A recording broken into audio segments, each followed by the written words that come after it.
அண்மை செய்தியை பார்த்து வருகிறோம். கடலூரில் வரும் 11ஆம் தேதி விஜய் பரப்புரை மேற்கொள்ளவிருப்பார் என்ற தகவல் வெளியான நிலையில் பரப்புரைக்காக எவ்வித முன்னேற்பாடும் செய்ய வேண்டாம் என நிர்வாகிகளுக்கு தாவேக தலைமை அறிவுறுத்தியிருப்பதாக தகவல் வெளியாகியிருக்கிறது.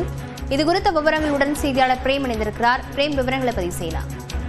லாவண்யா, கடந்த சனிக்கிழமை போது தமிழக வெற்றி கழகத்தினுடைய விஜய் பரப்புரையின் போது கூட்ட நெரிசலில் சிக்கி 41 பேர் உயிரிழந்த நிலையில் இந்த சோக சம்பவம் கரூரில் நடைபெற்றது. இந்த நிலையில் தமிழ்நாடு முழுவதும் அவரது சனிக்கிழமை பிரச்சாரம் என்பது நடைபெறுமா என்பது கேள்விக்குறியாகவே இருந்து வந்த நிலையில் வரும் 11ஆம் தேதி கடலூரில் பிரச்சாரம் மேற்கொள்வதற்காக தமிழக வெற்றி கழகத்துடைய இங்கே கடலூர் மாவட்ட நிர்வாகிகள் ஏற்கனவே கடலூர் எஸ்பி அலுவலகத்தில் மனு என்பது அளிக்கப்பட்டிருந்தது. இந்த நிலையில் அதற்கான ஏற்பாடுகளை தொண்டர்கள் விளம்பர பதாகைகள் ரெடி பண்ணுவது, கொடிகளை நடுவது போன்ற பல்வேறு ஏற்பாடுகளை செய்து வந்த நிலையில் தற்போது தலைமையில் இருந்து அவர்களுக்கு ஒரு உத்தரவு வந்திருக்கிறது. குறிப்பாக எந்தவித அந்த பரப்புரைக்கான ஏற்பாடுகளை செய்ய வேண்டாம், விளம்பர பதாகைகள் என எதுவுமே ஏற்பாடு செய்ய வேண்டாம், அனைத்தையும் நிறுத்துமாறு தற்போது தமிழக வெற்றி கழக நிர்வாகிகளுக்கு இங்கே தலைமையில் இருந்து தற்போது அறிவிப்பு வெளியாயிருக்கிறது. அதைத் தொடர்ந்து இங்க இருக்கக்கூடிய தமிழக வெற்றி கழகத்தின் மாவட்ட செயலாளர்கள் மற்றும் பல்வேறு நிர்வாகிகள் எந்தவித பணிகளும் மேற்கொள்ளக்கூடாது என்றும் அதன் அடிப்படையில் எந்த பணிகளும் மேற்கொள்ள